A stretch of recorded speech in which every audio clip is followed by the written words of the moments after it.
Namaskar. Hello and welcome to 𝗼𝗽𝗲 channel. I'm your host Sree Iyer. Joining me today is Shekhar Iyer ji. We are going to be talking about a lot of things. First, please like this video. You can comment on our videos. You can also share it. You can also follow us on Facebook and also subscribe on YouTube.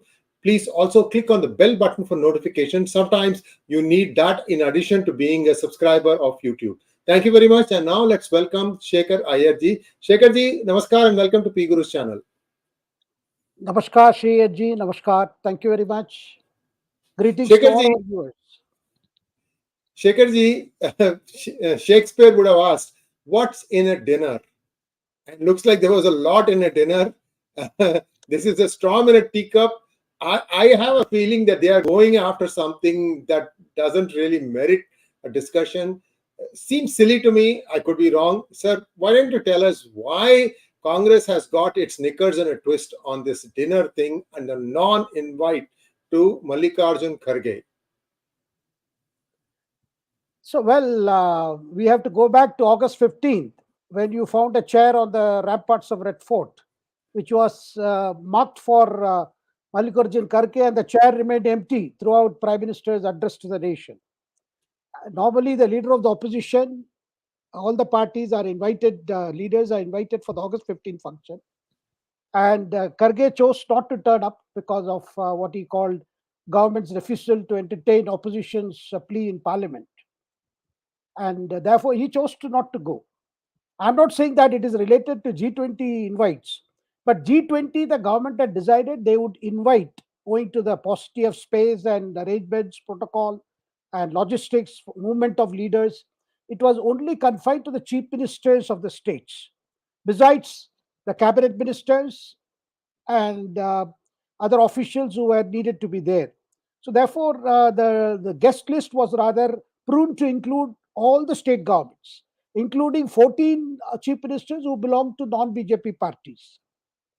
A lot of them turned up, some of them did not turn up. But in the Congress, there was confusion as to how to approach it.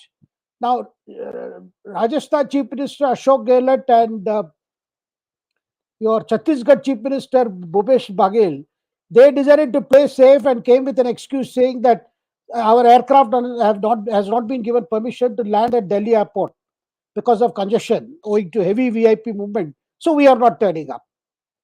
But whereas Himachal Pradesh CM had no difficulty, flying from Shimla to Delhi, and Sukhu was there, and Prime Minister Modi reserved his warmest hug for him. I mean, not standing for heads of summit. And Sukhu, like a new boy, wearing his new uniform, he was there and looked completely enthralled by the hug from the Prime Minister. And as the photographers clicked away. But that was a sore point because the Congress leaders were upset.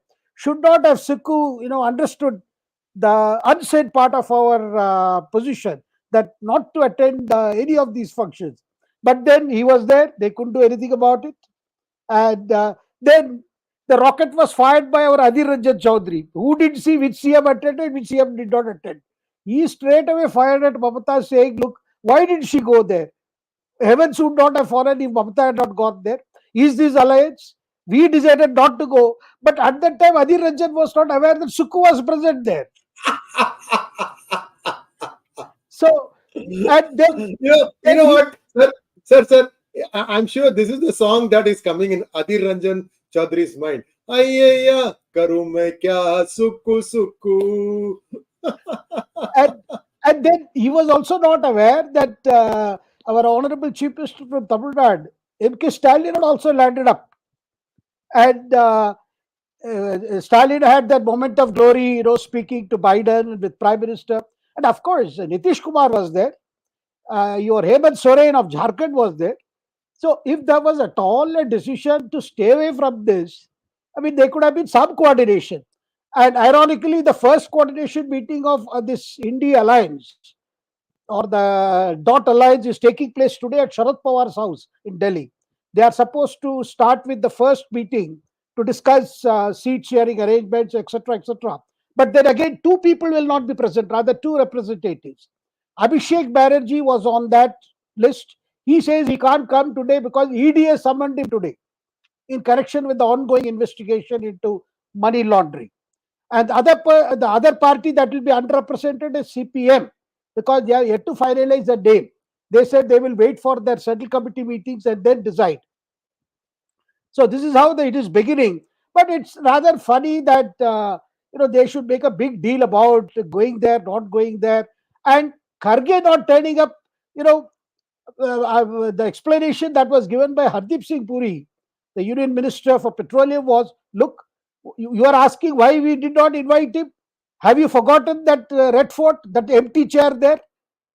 In the sense saying, "Bhai, kyun bulana hai, fir chair khali kyun rakhna hai?" To that effect. But I don't think that was, maybe he said it in jest. But the basic point is, when it comes to handshaking with Biden, I don't think President Biden, neither Mamata would like to give a miss or MK Stalin would like to give a miss. But the backdrop, you saw that there were a lot of activities, and as to, of course, Stalin had his own problems because the DMK Congress ties are on a fire with those remarks for which the BJP may be eternally grateful on Sanatan Dharma, and it has been continuing. You are having it in installment like the Tamil serials you see on Sun TV. Every day some leader is coming with something or the other, and just one statement or two. Sir, most of the Tamil serials, they prolong their episodes by just having one incident being covered in one episode, and it Yes. goes on for years and months. And so similarly, what we are seeing is one statement here, one statement there, and then it goes on. And then, not to mention, somebody even have they try to put even a tortoise coil. The tortoise is a brand which is that mosquito coil, and again reminding us that it was compared. Sanatan Dharma was compared to mosquitoes and malaria, and of course even far worse things by our Andipati Raja. Can we have that slide, please? I'm asking my editor. I had put a tweet about this mosquito coil. If you go down to my timeline, you'll find it. If you can pull up that tweet, a picture of that will establish the context. But Shekharji, the important takeaway here is that when a prime minister is inviting a chief minister, isn't that like an honor for the chief minister to go and attend it? Especially when it is on a grand stage. Tomorrow you could, akasmat, you could become the prime minister and you could be doing the same thing. So this is what I had tweeted it out, sir.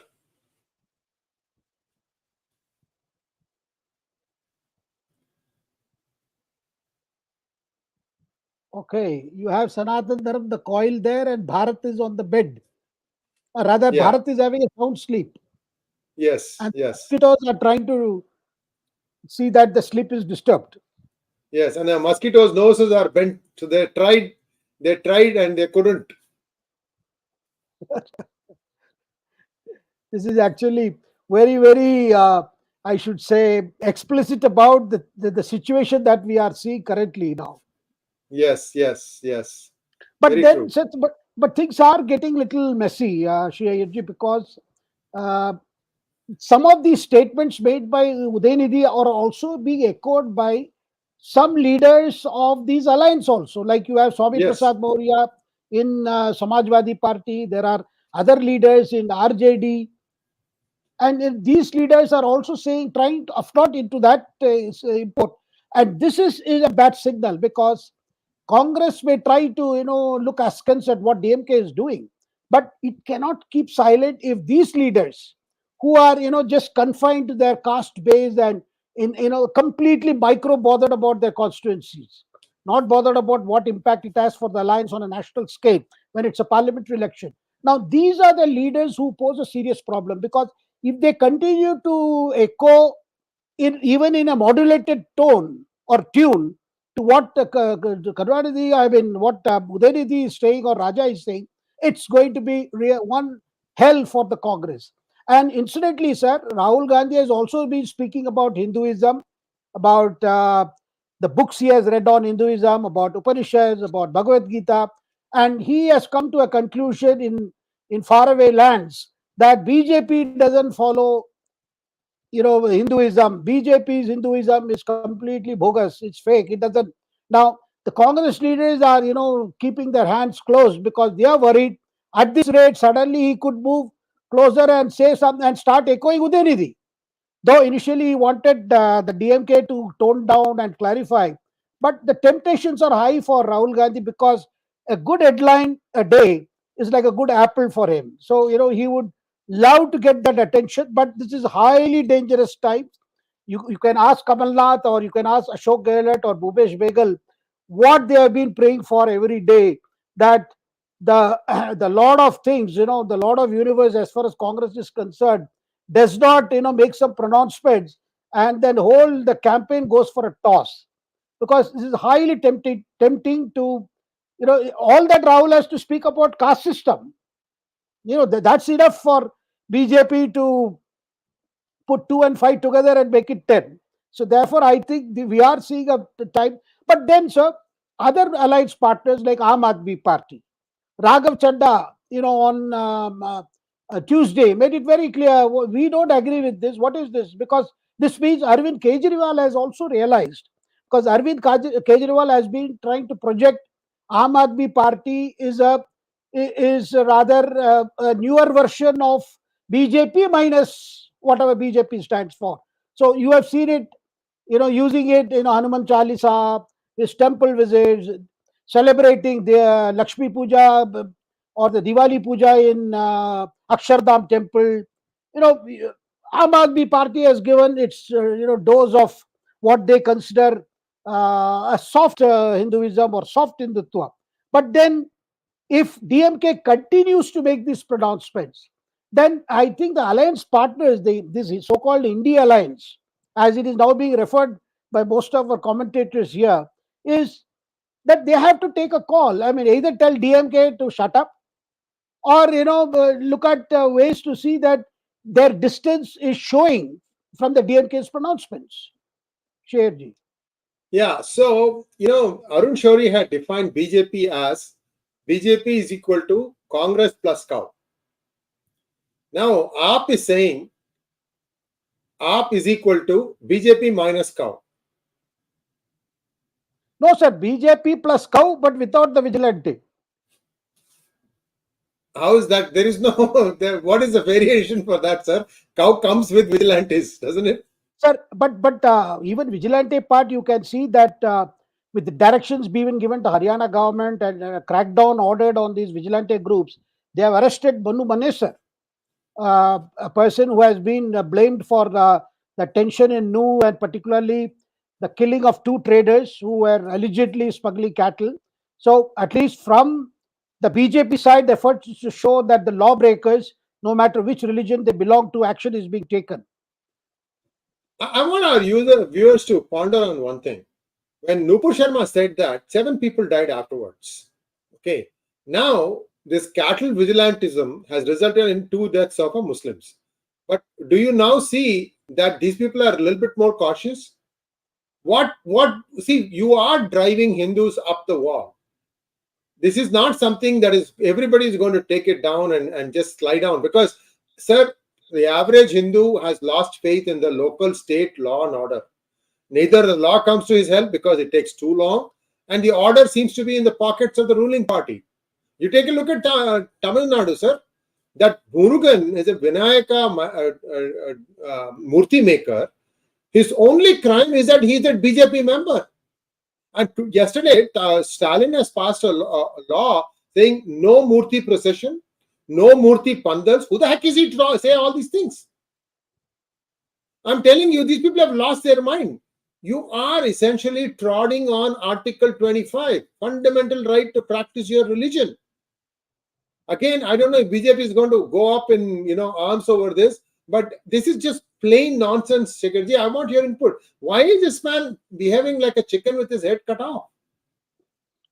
Well, I think if whatever the DMK is doing, it is, I think, looks like they want to do their bit to help the growth of BJP. First, they started with this pronouncement and later this kind of actions. And because even those who are not aligned with the BJP in Tamil Nadu will begin to see, reason in what Annamalai's campaign is all about. And of course, coming to news, sir, I think the administration needed to show that it was also acting on uh, other people seen as, instigating the violence in Nu, because they had demolished several homes of the rioters. They had also rounded up a lot of people, and a lot of action has been taken on the rioters from the Muslim side. And this being a sore point that government is not acting on these people, so it was made clear, no, these people are wanted in connection with crimes reported in Rajasthan. So I think that way we'll have to look at the Haryana incident different from Tamil Nadu. Of course, Tamil Nadu we are seeing the worst, because already the law and order situation was very, very bad, Shreyarji. It was becoming a talking point. It was becoming and rather it is becoming a big issue for we have seen all the gangs that have the protection of the DMK, functionaries, right from district level up to towns and mohallas, wherever they have been going on a rampage, and police have been quite helpless in many places, and which even Stalin sometimes has expressed concern as to why this is happening. But the point is, sir, when the DMK government is facing the biggest issue there is corruption. Corruption is a talking point across all the towns of Tamil Nadu, and Annamalai's campaigns has been drawing traction largely because of this corruption issue. And he has been talking about the specific cases, how top functionaries are involved, how ministers are involved. That's one. Two, the ongoing Senthil Balaji saga never seems to end. There have been more raids and more raids. And then Ponumadi's case, ED raids took place, though he has not been formally, arrested. But then Ponumadi is also a person who has now joined this thing. Now it looks like, for an average viewer in Tamil Nadu, that is DMK raised this issue of Varna Ashra as a kind of a red herring for to divert attention from their own problems, which is corruption, sleaze, and money laundering, which is more and more cases are coming. And the worry there is, say, by the year end, some of the top people, I mean top people when I say people very, very close to the power, or who are family members of people close to the power, could be in the dock because the way the investigations are progressing. Maybe this is the reason why they have deliberately sought to confuse the set of principles that are broadly described as Sanatan Dharma and the Varna Ashram and caste atrocities. Then they have never taken any action on those groups, those intermediate caste, the caste hierarchies, which are continuing to perpetuate violence on Dalits in Tamil Nadu. So here is a scenario where I think at the national level, whatever DMK is doing, it reminds me of the situation of 97, 98, sir. Or if you recall during VP Singh's time, when Karnataka opposed IPKF presence in Sri Lanka, when they were trying to subdue the LTT, at that time also DMK put heavy pressure on VP Singh and forced IPKF to withdraw from Sri Lanka. And when the IPKF reached Chennai, Karunanidhi refused to receive our soldiers who were sent on a specific mission. And then come to 97, 98, sir. 97 onwards, the storm that brew over the Jain Commission report on the Rajiv Gandhi assassination, and which concluded that there was some kind of a patronage from the DMK leadership, which helped the growth of LTT, which helped the growth of Tamil extremism, and eventually leading to a situation where you had a network of sleeper cells in Tamil Nadu joining hands with those who executed the assassination of Rajiv Gandhi in 1991. Now, following that report, Congress insisted that DMK minister should withdraw from the Gujarat government.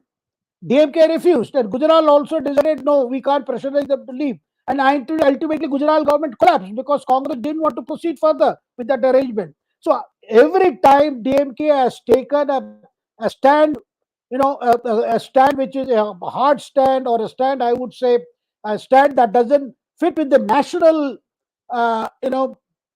ethos or with the national perception of events, it has been a problem for the Congress. Even before a possibility of dot alliance forming a government and then DMK being there and creating problems, you are already seeing a situation in the alliance itself. Day after day, as I said, as if it's a kind of a serial episode, you have leaders, despite messages from the Congress, despite, I would not call it appeal, but then making it clear, at least keep quiet till these assembly elections in Rajasthan, Madhya Pradesh, Chhattisgarh, and why even in Telangana get over. Because what we thought was an isolated thing happening in Tamil Nadu, now it's a talking point across India, sir. I mean, that is something is now hitting Congress, because Congress had two, we have seen two reactions of the Congress. You had K.C. Venugopal, who, said we respect all religion. That was the first reaction. And then everybody has a freedom of speech, which means what DMK is free to say what it wants. But things got hotter and hotter. You had another spokesperson, Pawan Khera, saying, look, we do not share the views of what is being said about Sanatan Dharma. That's all. But I think the situation may require a far more, because if they don't do it, I think, or as is being feared by many Congress leaders, if Rahul Gandhi joins hands with Udayanidhi, then well, even God may not save Congress. Shekharji, I have a breaking news here. There's a DMK member of parliament. His name is S.S. Palani Manikkam. And his Sambandhi's house has been raided by ED. And the charge is 1,500 crores tax evasion. I'm going to first read the thing in Tamil, and then I'll translate it for our viewers.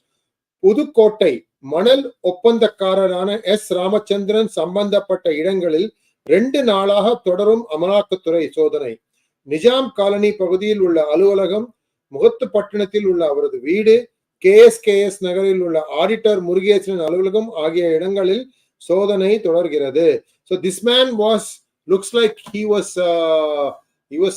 smuggling sand, and the tax evasion amount is 1,500 crores. He is the Samdi of a sitting DMK MP, Palani Manikkam, and for 2 days ED has been raiding. They've also raided his auditor. Shekharji, this says that, I don't know whether this is also a story that from Sendil Balaji, they saw some collection that came from this fellow or what it is. But at MP level, if they are eating so much, imagine how much they'll be eating at the minister level. And also, sir, this the fact that it is now the scope of the investigation and the extent of the probe, that ED is probing this matter without any bias, because Palani Manikkam is a DMK leader who is not exactly very close to the Stalin family. He belongs to a faction which is largely ignored by the current ruling dispensation, though he's a sitting member. So looks like everybody is coming under the scanner on the basis of the money trail. That is coming clear. That is why I think the DMK leaders, are getting very worried and very anxious as to how to prevent the fallout from this, because as I mentioned earlier, everybody is talking about it, that they got elected in 2021 and you are seeing all this. And of course, we all know about sand mining. There's illegal sand mining, which is the kingpin is considered to be Senthil Balaji. Everybody knows about it. It's an open secret. I mean, and whoever tried to stop signing may have been, victimized, have been punished, have been attacked, have been assaulted. It's a story known. And now that when you are seeing these new raids, and in fact, I believe a lot of these raids have also taken place in residences of people considered close to the topmost people in DMK. So you can see that this investigation is now progressing with speed. And as I said, everyone expects in a month or two, it will finally reach where it should reach. Well, let's hope so, sir. The most important takeaway here is sand mining leads to smuggling, and then it leads to anti-national connection, because who's interested in thorium? 3 or 4 countries only. And exporting it without the knowledge of government is a crime. And all these people are indulging in anti-national activity. I mean, that is why I feel like even ADMK should be kept at a distance from the BJP. Otherwise, these guys will, they get tarred with the same brush. Anyway, this is just my 2 cents, because ADMK also used to, this rascal Sendil Balaji used to be in ADMK. So is this guy, Shekhar Babu. They're all ADMK imports. So the two are the same, two sides of the same coin. I hope Mr. JP Nadda wakes up and smells the coffee for a change. He may be a tea drinker. One day he should drink coffee, so he understands the difference between coffee and tea, and ADMK and DMK, which is nothing. So let's go to the next topic. Congress appears to be hedging its bets as always. They are now telling that some of their leading lights will be contesting from two seats. Probably one of them is a safe seat. The other one, I don't know when. If you're going to do that, why not just contest from the safe seat? That means they don't think that even the safe seat is a safe seat. That's how I see it, sir. How safe is a safe seat? Yes, sir. More than the safe seat, there seems to be some other kind of new balloon that is being sent, which is, we have heard reports from Lucknow, indicating from Congress leaders particularly, saying that Mallikarjun Kharge is on way to be projected as, the Dalit mascot of Congress. And I mean, they don't mind even giving such a push so that people start even debating whether he should be the prime ministerial candidate. Therefore, there is a talk that he may be fielded from Uttar Pradesh. I mean, so that, and even they are talking of constituency like Etawah. He can be Etawah is in the heartbelt of backward class politics. It's a borough of Mulayam Singh Yadav and his family, and it has a Samajwadi Party influence. The whole idea is, if Samajwadi Party can be persuaded to back the candidature of Kharge from Etawah, so that Congress can at least claim that they got one of the tallest leaders to contest from Uttar Pradesh.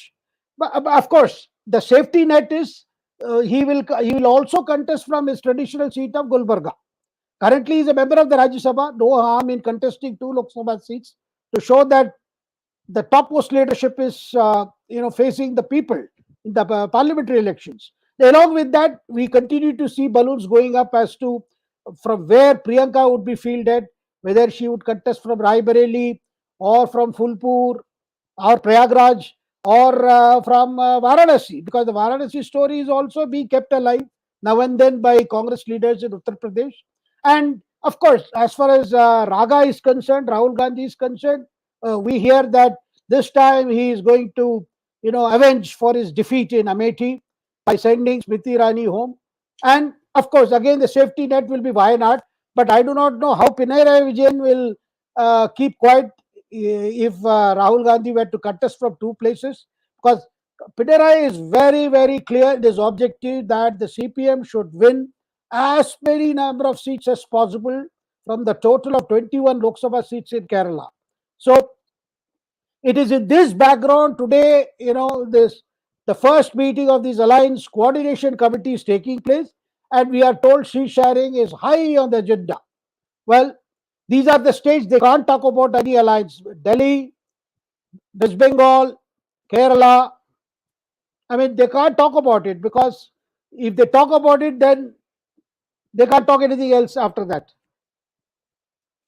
Well. So we'll wait and see what happens. Shekhar ji, let's take a few questions if you don't mind, sir. Yes, sir, please. Let's go for the questions, please. Kushanand Keshwa wants to know, Shekhar sir, do you think that Hindus in Tamil Nadu will ever be able to vote fearlessly, as Stalin Jr. and his gang seem to be extremely dangerous and go to any extent to harm them? Sir, finally, when the Lok Sabha elections are announced, you will see that the Election Commission is in full command of the law and order situation there, and it will be under their supervision. So I don't think violence is going to deter voters from, expressing their choice. Yes, what we are seeing now is the twofold purpose of this so-called Sanatan Dharma time bomb that is ticking. The DMK is using it, as I mentioned earlier. One is this, but the other big hope is that the caste feelings can be again aroused, but aroused against enemy who is no longer there, because all this talk is generated towards saying that, look, this is all because of Brahmins. But it is being pointed out even by other leaders. You have a lot of leaders who are not Brahmin by caste. Even Annamalai has been talking about it, saying, what is this bogus thing they are constantly talking about this so-called anti-Brahmin tirade in the Tamil Nadu. They are nowhere in either in politics, or they don't dominate anywhere in Tamil Nadu as to be seen as people who have to be hated. But so basically DMK is going back to its old formula, because they realize that whatever they have done so far, whatever they have achieved so far, but their reputation has preceded them. Even some acts of welfare, stands under tremendous pressure as to this impression, because they have just launched that scheme to pay some dole to the women at home, household women.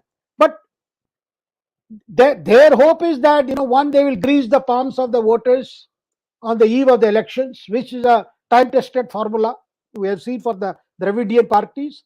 And the other is, keep on trying to create, scarecrows, so that the flock remains with them. And interestingly, sir, we know that even that particular function, the particular function that was held, as I mentioned earlier, September 3rd function, where Udayanidhi spoke first, the Tamil Nadu Progressive Writers and Artists Forum, that's a CPM outfit. It's basically aligned with the CPM.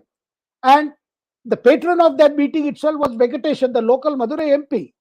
And K. Veeramani, the Tika leader, that is the Dravida Kazhagam leader, he was presiding over it. And I am told, people are saying that some slip was handed over by Venkateshan to Udayanidhi, and Udayanidhi seemed to be leading from that slip. Now the question is, I think this debate people may start as, does the Marxist party support this kind of pronouncements by Udayanidhi? I mean, this question also comes because earlier the impression was this is a decay function, but as the more details emerge, so this function is actually this left-leaning, rather left-sponsored function where this was done. So I think more and more questions are going to be asked. So therefore, I think people of Tamil Nadu are, they have realized how this Periyarism or Periyar, the so-called allegiance to Periyar thoughts and philosophy, has been has been used as a cloak to hide, malgovernance and the kind of things that is happening in Tamil Nadu in the name of administration. It's quite shocking. Thank you, sir. Next question, please. Subramanian Vishwanathan wants to know, is it not proper to respond a Dalit in DMK through a Dalit in BJP, Christian for Christian, Muslim for Muslim officially? Public will have clear views from both sides. Well, sir, a lot of Dalit functionaries of BJP have spoken about it in Tamil Nadu.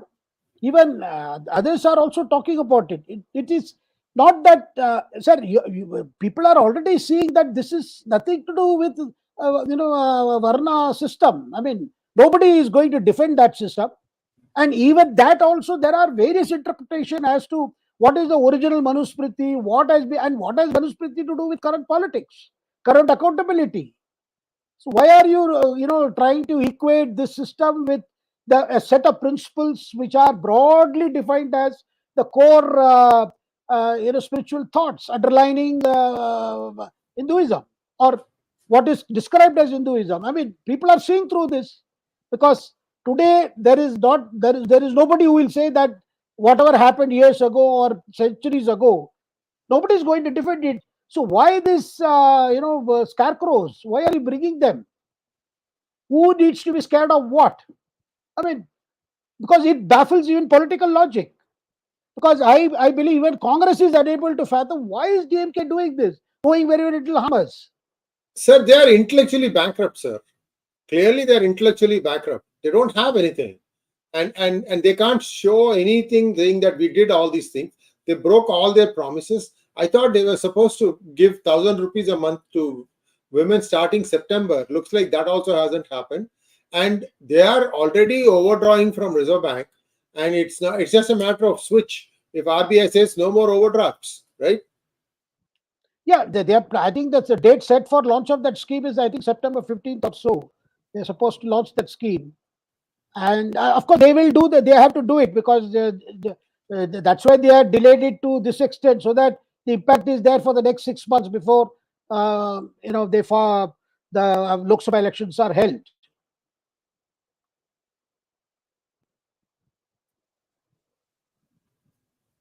Rajshekhar Burra wants to know, it's very hurting to read on op-ed pages senior artists like T.M. Krishna asking Hindus to come clean, proving their Sanatana Dharma. Where is the end?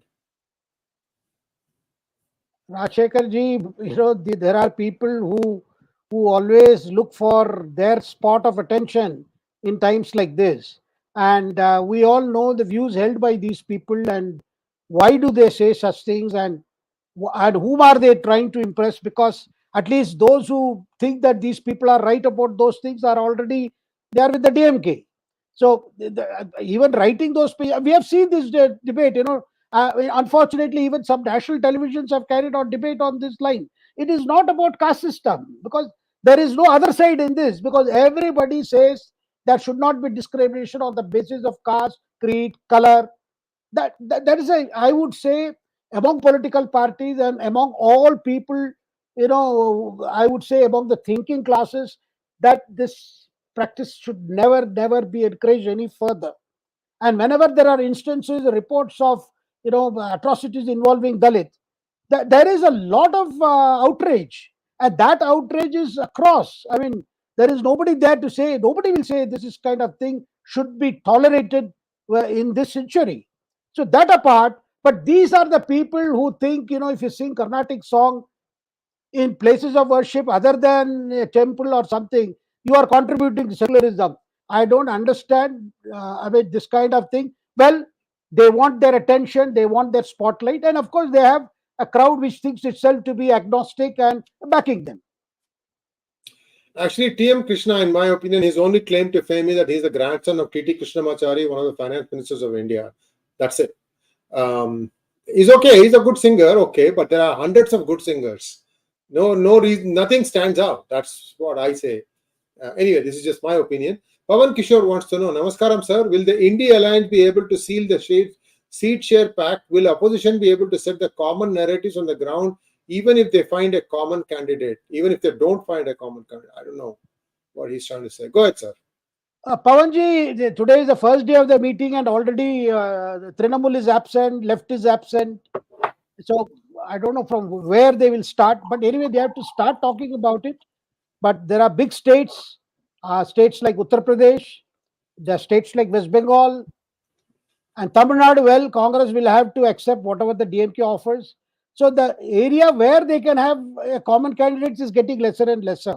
And also, see, before they can get down to these things, the nuts and bolts, you already have a controversy like Sanatan Dharma. At least the committee should also discuss this, that at least for the next few months, the leaders should not talk on other things. In fact, somebody is saying that they should soon work out this common minimum agenda, so that the narrative is strictly limited to that and people don't go astray and talk anything, and the whole alliance is gripped by a crisis trying to explain itself. Well, if in an arithmetic fashion, if we look at putting up one candidate against the BJP, it looks like BJP will have a tough challenge. But then elections are not just about arithmetic, they are also about chemistry, they are also about projecting an alternative, also projecting a leadership. I think right now the alliance is far away from even thinking about leadership, and I don't think it is an issue they will take it up even till the last day, because yesterday also you saw Janata Dal United again raising stakes for projecting Nitish Kumar as the Prime Minister candidate. None other than their top leader, Rajiv Ranjan Singh, Lalan Singh as he is called, is very close to Nitish Kumar, and he chose yesterday, the eve of the coordination meeting, to again say that he has everything in him to be the Prime Minister candidate. People want to see him. That is, people of Bihar want to see Nitish Kumar as the Prime Minister candidate. So you can see that there are several parallel agendas, going at the same time. And let's see the outcome that will come today. At best, they may appoint another committee. That's all I can see. Sir, this could start with the bombshell saying Sharad Pawar saying that I am quitting this alliance to join BJP. With Sharad Pawar, anything is possible. Sir, today's meeting is happening in his residence. So at least the other partners will be spared such announcements today. Next question, please. Thank you, Rajshekhar Burra. Asha Sujit Kaushik wants to know, why have none of the Hindu seers reacted to this comment by Stalin Jr.? Are they not keepers of Hindu Dharma? Actually, Asha, I differ. The Shankaracharya of Sringeri has actually weighed in, and I think so have some other people also. Some other mutts also have weighed in. Shekharji, you have any latest information on this? Well, sir, I mean, I do share the perception of Ashaji that the seers, should have come out in more emphatically, which has not happened, excepting some seers. Actually, many of them are not even aware of the controversies. I mean, right now that is being talked about in such a fashion, they're not aware. So, in fact, 𝙒𝙗𝙤 Sridhar also put an appeal on the Twitter saying that they should. People should approach them and ask them to come out strongly against this. I think efforts are underway to get their thing, because the message has to go loud and clear. Look, you cannot talk rubbish and get away with it purely because it is it's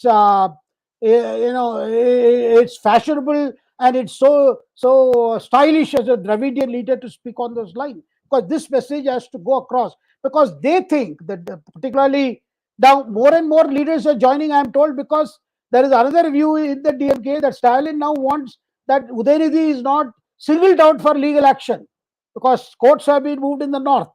So his worry is at least a bunch of other leaders also go with Udayανidhi, so that his son is not alone to face legal scrutiny.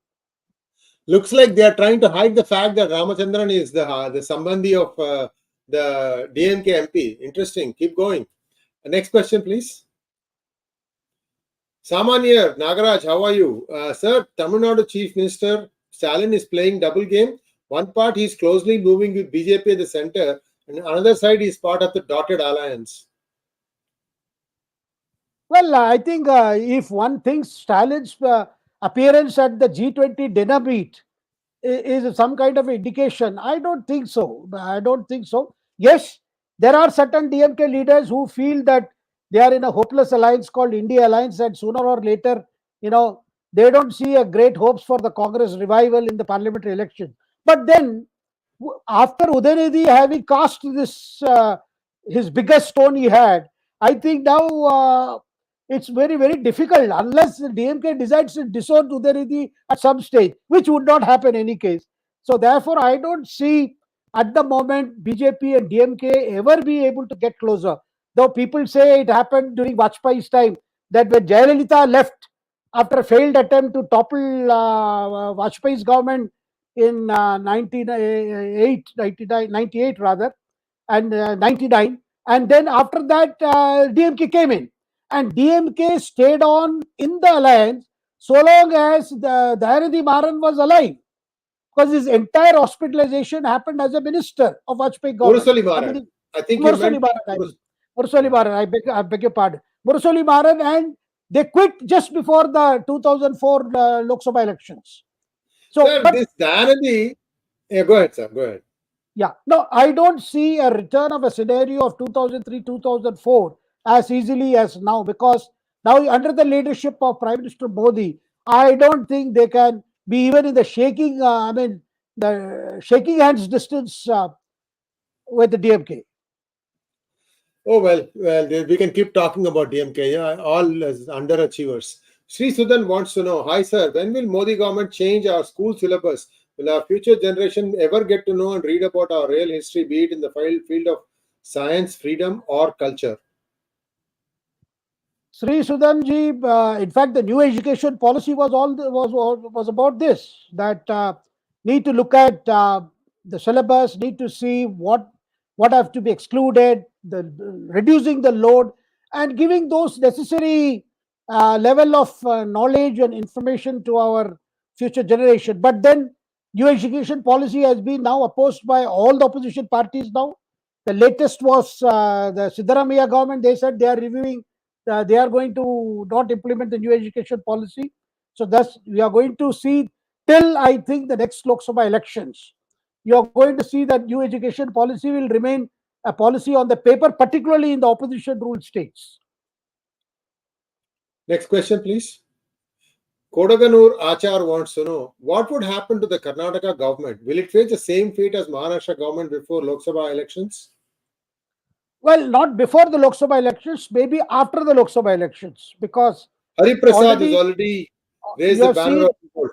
Yeah. he has, he has spoken so harshly on the chief minister, and after that they have issued a show cause notice to Show him. cause. Yeah. Yeah. So, which is a very serious. And Hari Prasad was used to be seen as very close to the Congress establishment in the 10 Janpath, and because that was one of his claim to fame and clout also. But now that he has come out against Siddaramaiah because he was not included in the list of ministers, he is an MLC. So one can see that these are beginning of the rumblings, sir. One can see, I think, till the Lok Sabha elections, things may be put on a lid. But after some time, I think things are going to get difficult, because depending on how the Congress performs in the Lok Sabha election, if BJP manages to win a good number of seats like the last time, then everybody would pay for Siddaramaiah's blood. Next question, please. Kagbhushundi wants to know, won't Priyanka contesting from Varanasi, if at all she dares to do so, be her political career's aside? Your wise views, please.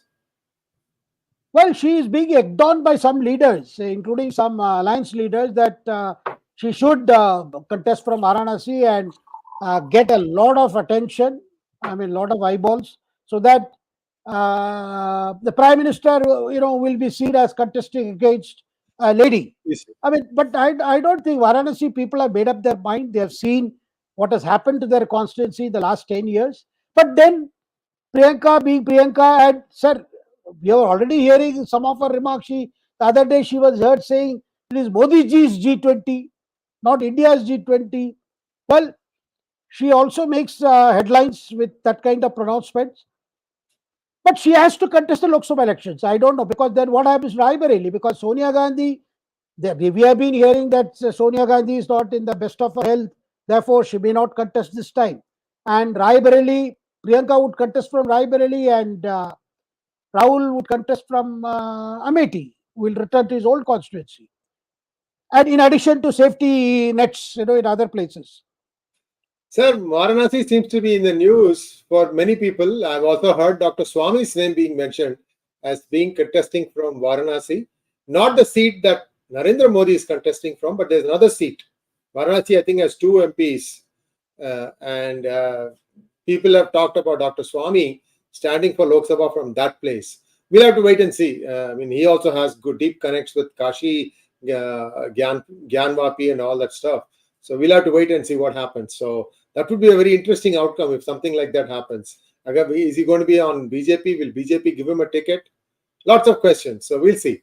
Divakar wants to know, what is the other thing cooking up with DMK and India alliance?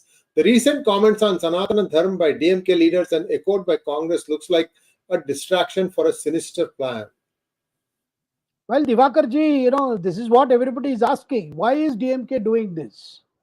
And we have just discussed what could be the reasons. What are they trying to distract from? Their own inefficiency, their own kind of governance record that they are leaving behind now. So these are questions that are being asked. But sooner or later, DMK will have to take a call. Either they go full throttle on this, or apply the brakes and get down from their cars.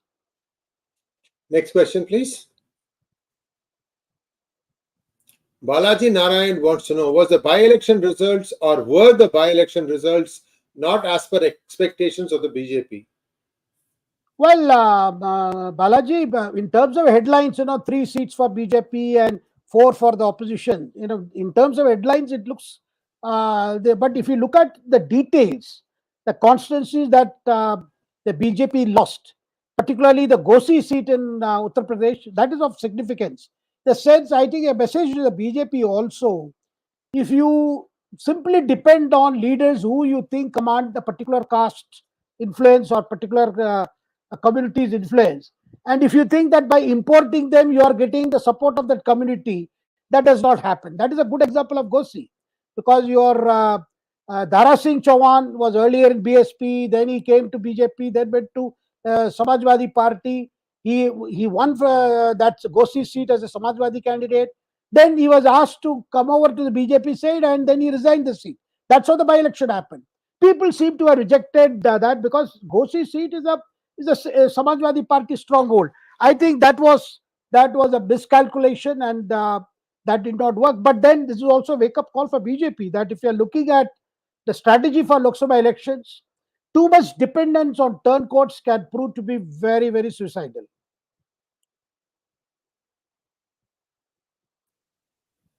Muralidhara Swami wants to know, Namaskaram to both, sir. Do you see BJP surging with more seats in less elections and largely denting DMK?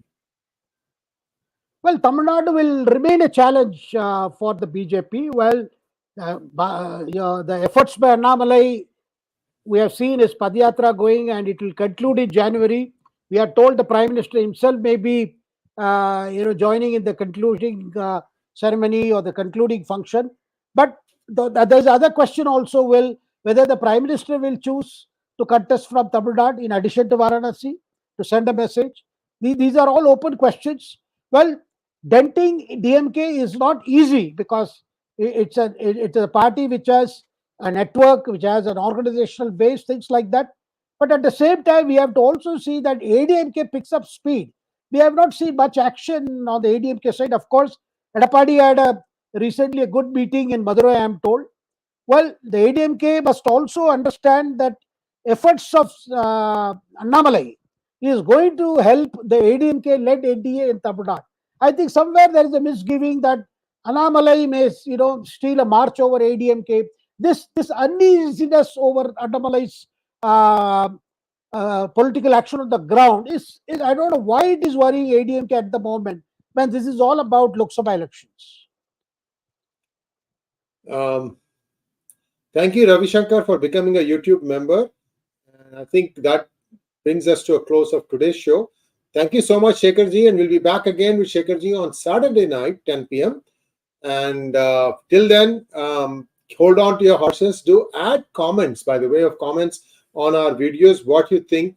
And basically what we're looking for are, astute observations. There are things that we leave open sometimes, and you can always ask us these questions, and we can draw inspiration from your questions, and you might even be able to take some of these things in our next episode. Thank you once again, Shekhar ji. Namaskar.